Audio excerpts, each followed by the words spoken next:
Ayan guys, good morning. Ayan, bali andito tayo ngayon sa tinaniman natin ng pechay. Bali ito guys, tinamnan ko to kahapon. Ayan.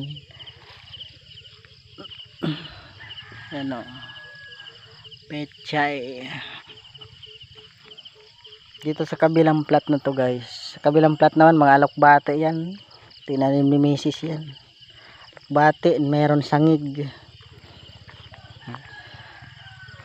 Bali itong dalawang plat na to guys, hindi pa natatamnan ng pechay. Ayan. Bali meron ito pa yung mga pantanim. Mamaya ako na lang siguro to asikasuhin.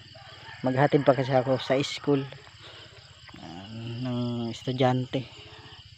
Ayan, taniman pa yan. Sana magkasya to guys. Ayan, magkasya. Yung iba na bansot to.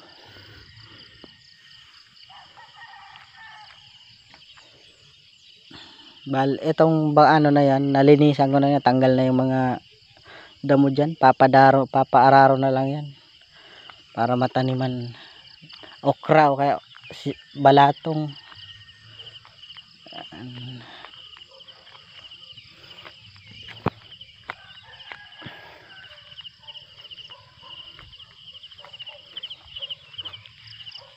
Bisita lang tayo sa garden.